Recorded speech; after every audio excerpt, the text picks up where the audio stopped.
All right. Hi, everyone, and welcome. This is day 2 at Google Next. I hope you are having terrific time, as well as having ample opportunities to learn and connect. Our talk is about modernizing data foundation with AI-ready data lakehouse.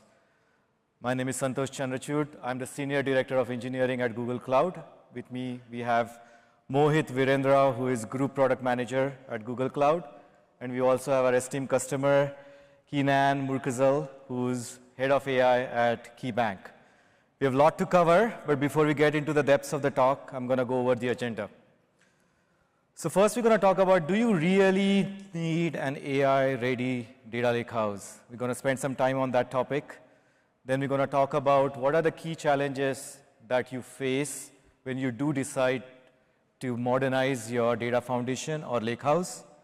Then Mohit is going to come here and talk about the paved paths, always using with AI-infused techniques.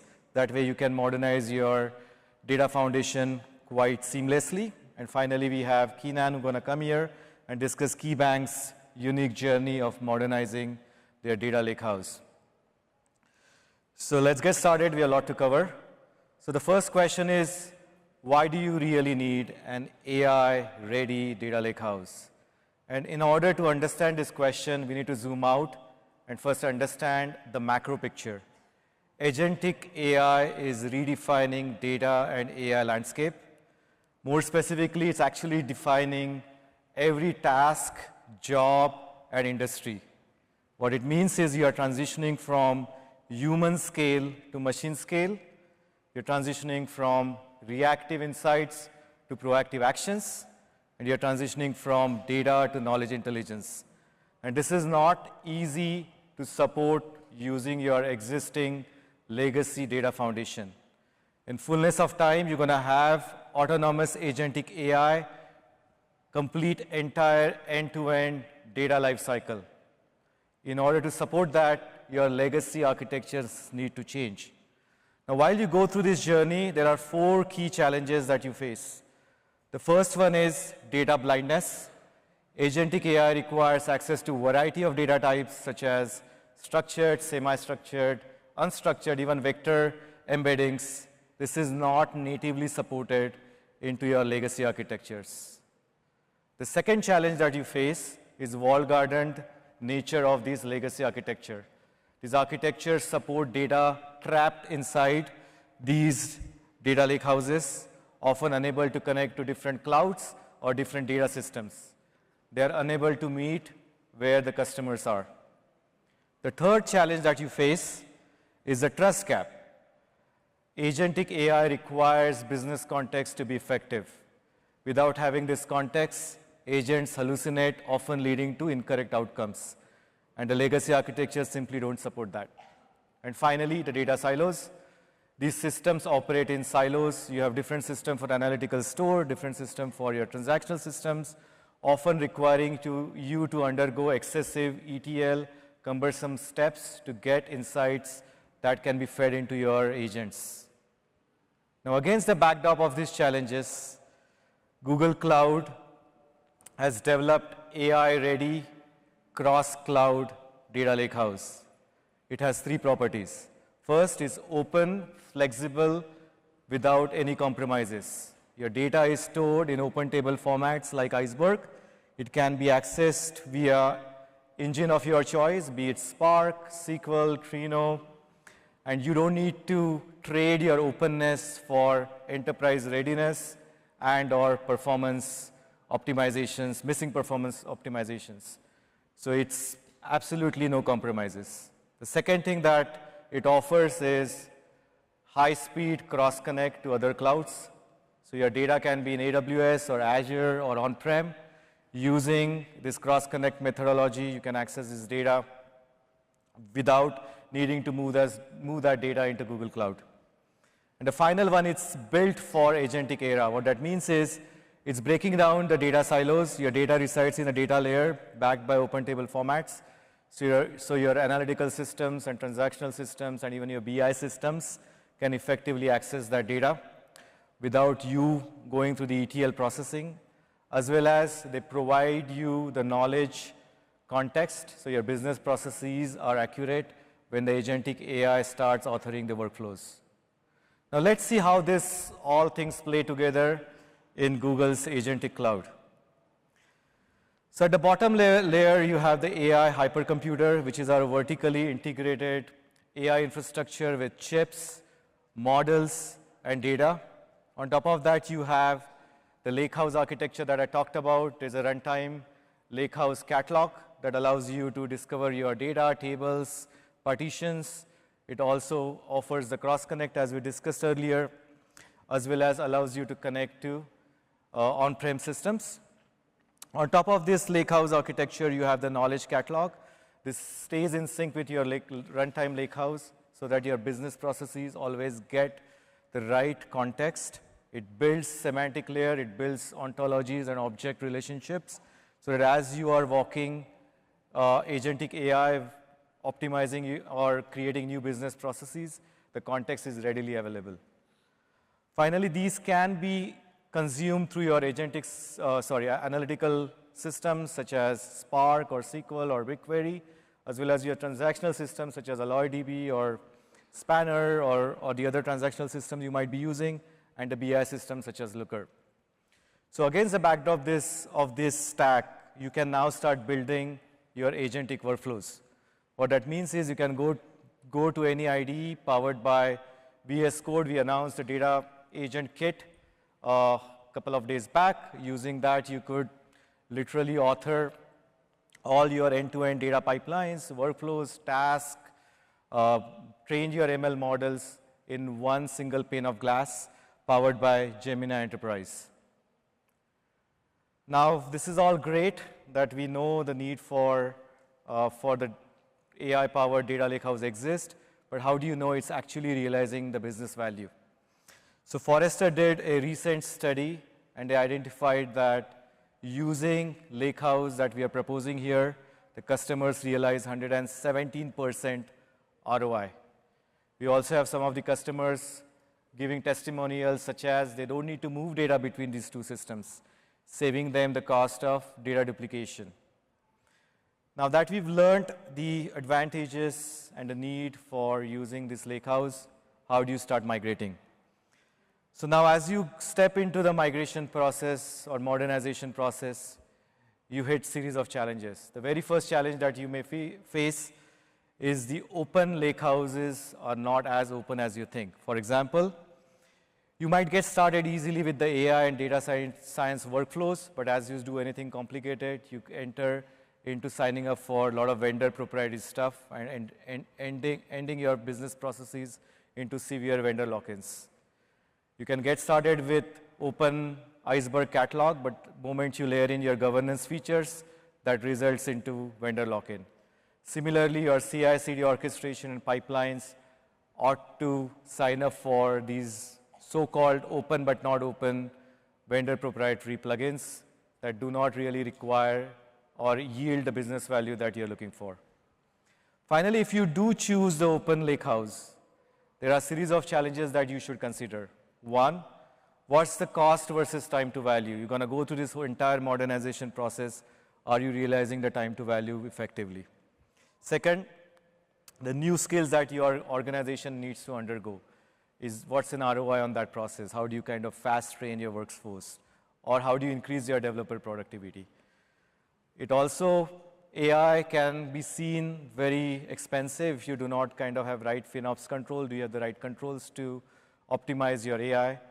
And finally, do you need to go through the entire SLAs, compliance workflows as you're modernizing your data lakehouse?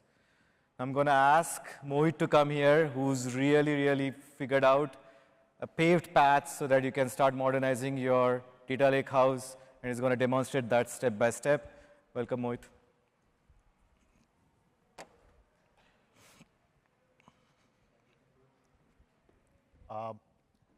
So we are going to talk about paved agentic roads that Santosh alluded to earlier for your workloads to realize the true benefits of Google's open lakehouse. Let me just motivate a little bit by saying, what do you get when you are able to traverse those roads? when the journey is complete. What we've seen is that 98% of our customers, they power both operational and analytical workloads using the integrated agentic data cloud. And a testament to that is the 30x growth year over year that we've seen in BigQuery data that's processed by Gemini. On the other side of the house, there is 2x better price performance over leading Spark engines that our Lightning engine can achieve. So that's the end goal. The question is, how do you get there? So let's start. Google Cloud was one of the very first to be able to treat migrations as a product. Treat it with the same rigor, treat it with the same conviction. Because at the end of the day, there is enough heterogeneity, there is enough challenge that bespoke tools, one-off solutions aren't sufficient. Back in 2021, this is context setting, we launched what was then one of the first in the industry as an automated code migration service. We called it at the time BigQuery Migration Service. Prior to that, migrations used to involve a lot of human effort and were expensive. They still are, but let me paint the picture for you. So we, over a period of time, added capabilities such as automated assessments, data, metadata migration. In 2024, we added Gemini as an assistant to these migration services. What it did at the time was it allowed you to be able to have Gemini answer questions and be able to assist in kind of setting the tone of your migration. As time progressed, we added increased capabilities, and today I'm very excited to announce that we have evolved our migration services to be data analytics migration services, and they are now fully AI capable. I'm going to get into the detail. One thing to remember, as we kept investing in migrations as first-party, first-class citizenry, we were also measuring what was it doing to the time to migrate, what was it doing to the cost to migrate, and what was it doing to your questions that are top of your mind. So data analytics migration services, 3 key things as we built them out. Number 1, they actually provide you the best in class of agentic and deterministic. Why that's important? Deterministic is really critical because agents can hallucinate. Agents also require a lot of testing effort, and agents are still not there where you can trust your entire workloads, production complex workloads to them. So agentic plus deterministic combination. The second thing, we have consciously covered a very broad surface area to support most data lakes and warehouses. And the third, the biggest one I think, is that whether you're a customer or you're a partner, there is tremendous flexibility in how you are able to access these services. You can access them through the traditional API, CLI routes. You can access them through the console. We've also fronted these services with MCP, so your agentic workflows can directly plug into these. And you can also converse with these services through A2A. So if you want to use our agentic capabilities combined with yours, you can do that as well. Case in point, PayPal. Just look at the size of their infrastructure that they were able to migrate using these services. 400 plus petabytes of data, 26 million monthly batch jobs, 100,000 plus BI dashboards, and 500,000 developer notebooks. Let that sink in a little bit. How much of change management would it have been without these paved roads? What we have seen is that as the services have evolved, we've grown to support thousands of customers. Just last year, we saw 2x growth in an already massive size service, the number of jobs that the services, the migration services processed. and we actually converted more than 1 billion queries last year. These are not runtime repeated queries. These are 1 billion unique queries. That speaks to the scale. So let's get into the details. How we think about our migration services. First of all, we make them free, obviously. The end goal is for you to be able to get to GCP, Google's Open Data Cloud. They're comprehensive and they're partner-friendly. As we said, you can white label them, you can access them through multiple means. But we do think of migrations in 3 distinct phases. The first problem we want to automate away is the indecision. So we have the first phase, which has a number of tools through which you can assess your existing environments. You can discover nuances because we have migrations where there's legacy code dating back years. There are complex cross architectures that need to be untangled. The second is we have automation for you to be able to plan and prepare. So you can create a detailed, prioritized technical roadmap. Again, treating migration like a product with very distinct and very predictable outcomes. The third is the actual heavy lifting. How do you migrate and how do you optimize? So we have a suite of services which actually do the migration. Let's jump in. I'm only going to cover the capabilities that we are newly announcing. So in the assess and discover, I'm very happy to announce that we have an assessment for your Cloudera environments that can be anywhere, on-prem or on any cloud. And I'll show you a quick demo video. We're also announcing automated assessment for Databricks. So if you have Databricks platform and workloads running there, we can run a quick automated assessment, which can not only inventory your existing workload, but it can also map it to what that workload would look like if you were to move it to Google's Agentic Data Cloud. And finally, with both of these, it'll also generate a total cost of ownership estimate for you based on the footprint of your workload. I'm not going to go into the details of how the assessment is generated, but let me show you what it does. So the first one is a quick demo video for what the output of our Cloudera assessment looks like. This isn't just a technical report, it's your strategic blueprint. It translates raw metadata and logs from your Cloudera environment into a clear, actionable plan, helping you decide what to move, where to move it, and how to modernize effectively. We start with the system overview. This is your 30,000-foot view, a health check of your current environment. The report provides a snapshot of your clusters, databases, and total data volume, while also tracking CPU and memory utilization. But most importantly, it immediately translates this data into migration insights.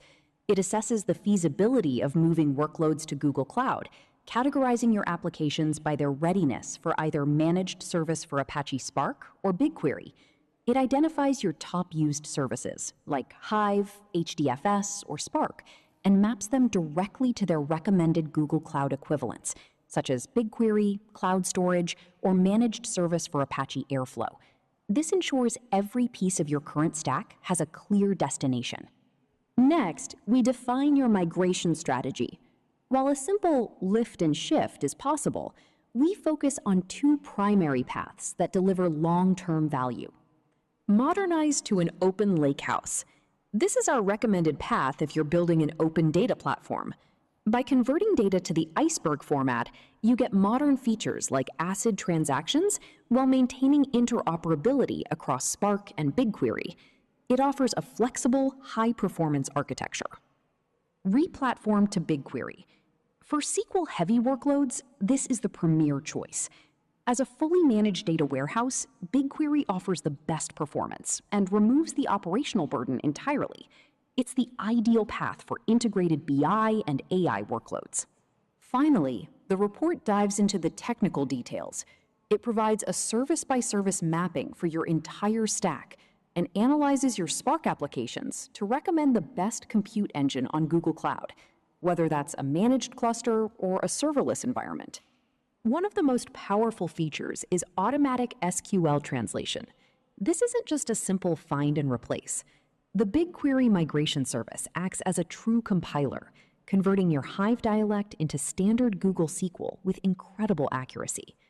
The report shows you the original and translated queries side by side, dramatically reducing the manual effort and risk associated with your migration. Crucially, this translation capability is also available as a standalone service, accessible via UI, API/SDK, and agentic interfaces to directly support your actual migration execution. To summarize, in just a few steps, we've moved from a raw inventory of your Cloudera environment to a data-driven blueprint for its future on Google Cloud. This assessment provides more than just a summary. It's your strategic roadmap. It gives you the evidence and the architectural logic needed to transform your legacy data lake into a modern, high-performance data ecosystem. With these insights, you are equipped to migrate with confidence. Thank you. So the second phase of the migration where we focus is plan and prepare. So now that you have a blueprint of your environment and a plan of how it will look landed on Google Cloud, we help you plan for the actual migration. I'm very happy to announce today that we are launching the capability to be able to migrate Iceberg, Parquet, Hive from behind Hive metastores or Iceberg REST catalogs anywhere, on-prem or on cloud. What better way than to actually get your data and metadata registered with our open lakehouse? I'm also very happy to announce the availability of source lineage. So you can run the source lineage on your source platform. You can generate lineage on Google Cloud.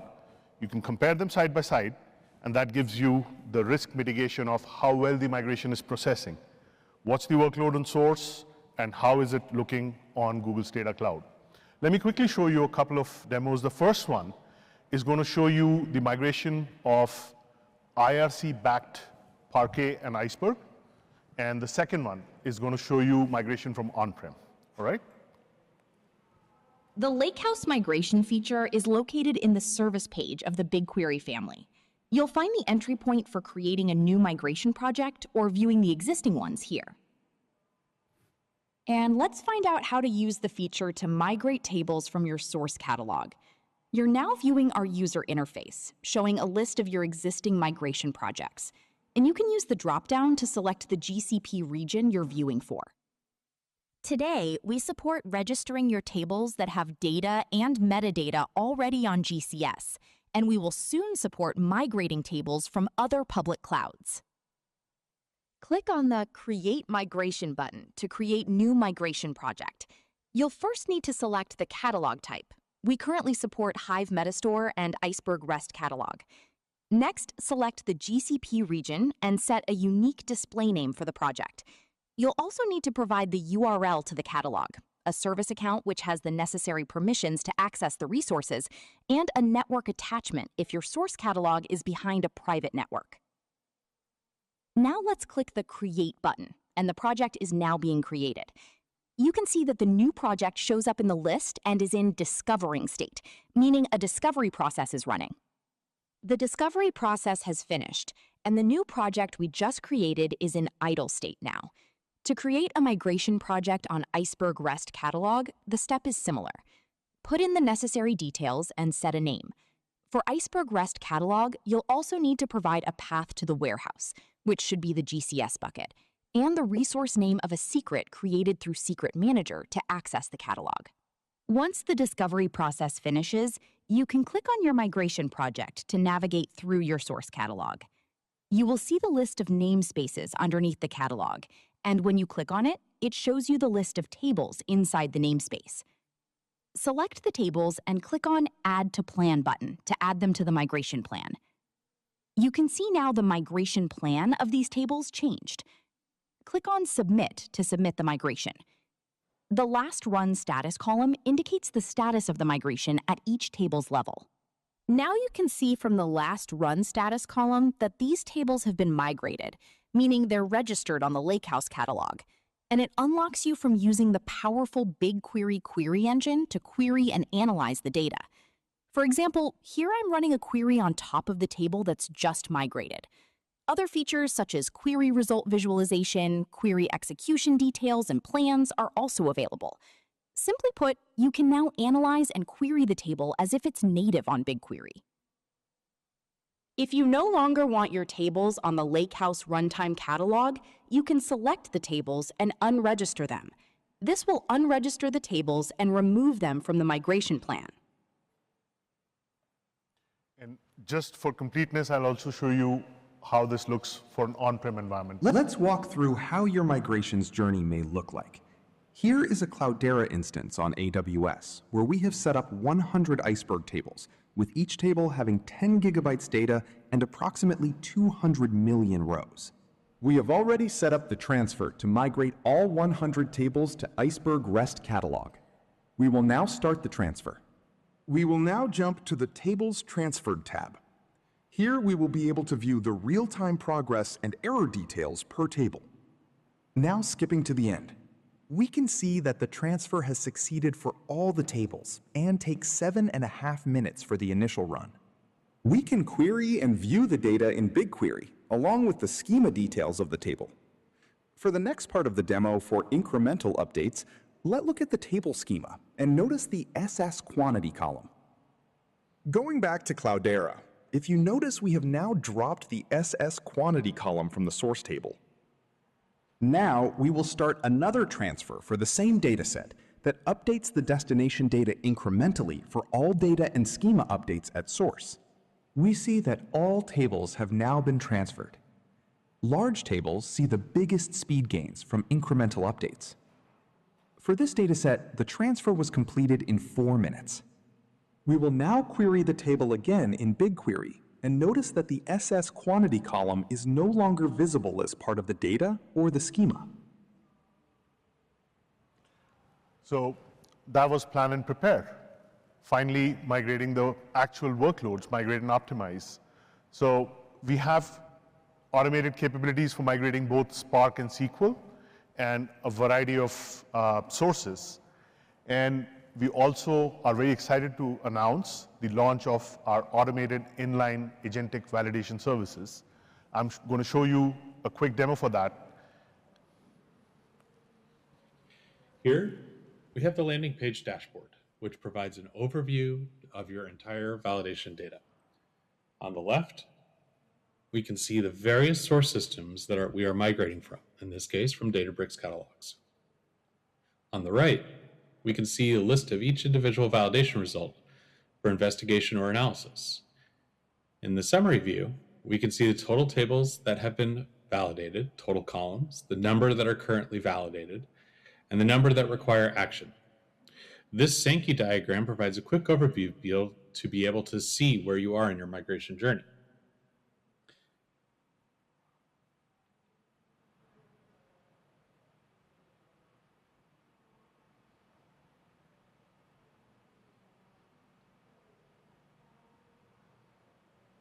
Below this, we can see a breakdown of the source and target destinations for our data, how many tables each system contains, and what the overall health score and status of those migrations are. Scrolling back up to the top, we can also click on History to provide a quick overview of the latest validation runs, their recent history, a quick link to the last green run, and then a quick filter to view the entire history for the related databases, schemas, or tables in the right-hand collapsible pane.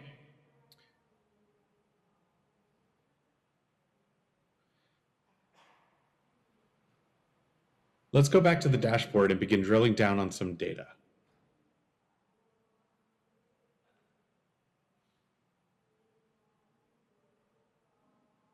I'm going to select our first source and target dataset, which will take me to the source overview. Here I can see there are a total of 2,100 tables. Half have been fully validated and none are presently failing verification. History view is available at every level of drilling through the validation service.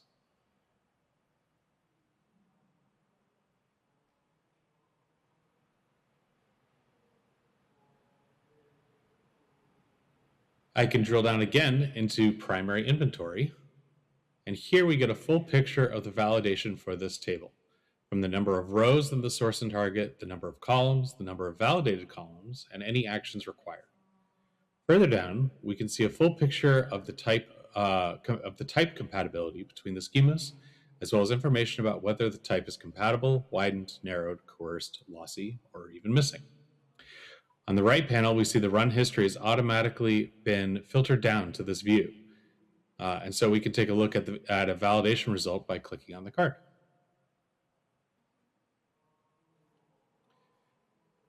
Here we have all the details of our validation run. The systems involved, the rows and columns, any projections used. Here we can see the validation was configured on a partition in the where clause.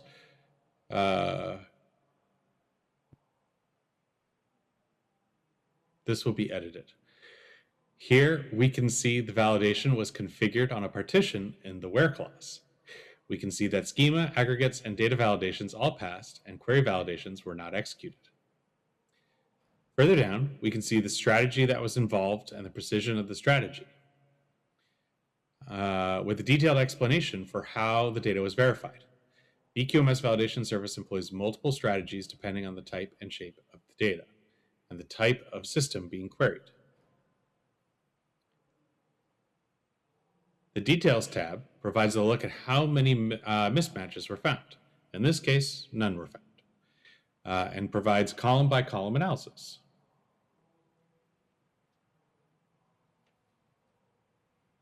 All right, I'm going to clip that demo because we want to give time to Keenan. There is a really compelling story. So Keenan, over to you, and looking forward to hearing your. All right. Well, thank you so much for having me here. So my name is Keenan Moukarzel. I've been at KeyBank for 4 years, been a long-time customer. And it's one of the benefits of being a Google Cloud customer that you get access to all this innovation on a consistent basis. I'm going to start with a statement. I'm one of those annoying guys who likes to see hands raised. But data is the foundation of AI. How many people agree with this? Okay, less hands than I thought. I wonder what else would be the foundation of AI, but other than data. But let me talk to you guys a little bit about KeyBank's history. I imagine not many of you guys are familiar with KeyBank. We are a 200-year-old bank. We operate in 19 states for branches, 39 states, including wealth management and other branches as well. We have 3.5 million customers, and we do home lending, wealth management. We're fairly horizontal as far as services go. And as you can imagine, I did not go to the next slide, so this is my bad.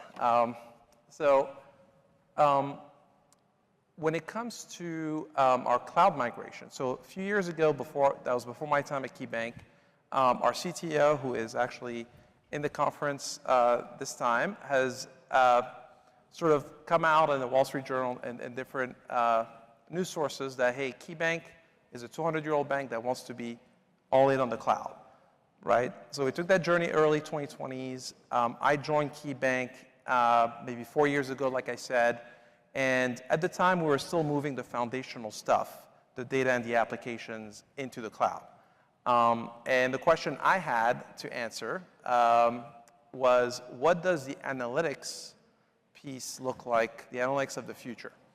My predecessor was looking at many different tools such as Databricks, Fortran, DBT, et cetera. And we looked at Google Cloud as well because our data was in there, our applications were in there. And although Google Cloud doesn't have best in class in every single tool, we still decided to bet on the right horse, right? Because with Google, and the cloud in general, you get access to what we call the trifecta, right? Speed to market, innovation, and cost. And we knew that in the direction that Google Cloud was going, the way everything was going, and all the investments, we felt like Google Cloud would be the right horse to bet, as opposed to other tools. We did go with Google Cloud at the time, and 4 years later, I think I'm confident in saying that, hey, we've achieved a lot of those three values, right? So if you think about speed to market, innovation, and cost, speed to market, if all of our data is in BigQuery today, if we need to have insights about a particular customer, what kind of accounts they open, what did they do last week, give me a summary of their activities, this is something we can answer in literally hours as opposed to days before, because all the data is in one location, all the data is streamlined within the data lake ecosystem of Google Cloud. Innovation, same thing. We're a medium-sized bank, right? We're not the JP Morgan Chase of the world. How do we compete with our technology with a big bank like JP Morgan? Google Cloud actually is the equalizer, right? We get access to all this innovation, to Gemini and all this stuff without the same way any other bank would, right? So that gives us a competitive advantage, access to the technology. And cost-wise, we've achieved major cost savings compared to where we were on-prem before, and you only pay for what you need, right? So that was a huge win for us as well, where, hey, we want to use Gemini for particular use cases, we can, and you only pay for what you need. So that's been a little bit the journey, right? So again, multi-year journey. I think today we've achieved quite a few great things, and that was, again, in my previous role as head of analytics, tools, and services for the bank. The past 6 months, I decided to switch jobs. I am today the head of AI for the consumer bank, and the reason I decided to switch is Google Cloud solved the technology problem for us. I don't feel like we have a technology problem today when it comes to AI analytics. We have a business and process problem, which means how do you turn these analytics, how do you turn this data into tangible business results? And that's really what I'm focused on right now is how do we maximize our bankers' time with our clients? How do we give our bankers more data about our clients? How do we have better quality discussions with our clients? How do we best serve our clients, right? How do we improve our internal processes at the bank? We're highly regulated. We have a lot of documents. And so with AI, obviously, we're looking to streamline a lot of these processes. Sometimes you have to reimagine some of the processes as well. This is not a technology challenge. This is a people and process challenge, right? A business challenge. And so this is what I'm passionate right now about, but I do know that with all the Google Cloud investments we've made, I'm not worried about the technology. In fact, my boss, who's currently the head of physical distribution, market strategy, analytics, and AI, he told me, Keenan, now that you're in the business, you're going to learn the biggest lesson of all, which is you're not going to try to engineer stuff. You're going to try to focus on three things, and focus propels growth. Don't spread yourself too thin. Take one process at a time, improve it. It's a whole different world, a whole different way of to think about it. But I can say again, with the Google Cloud data lake infrastructure, our data is all streamlined. We have AI services, we have analytics services through Google Cloud. So it's been a great success story, I think. And if you guys have any further questions, I'll be out here if you guys want to discuss a little bit about your situation or anything like that. So hope I'm okay on time. I'll pass it back to Mohit over here.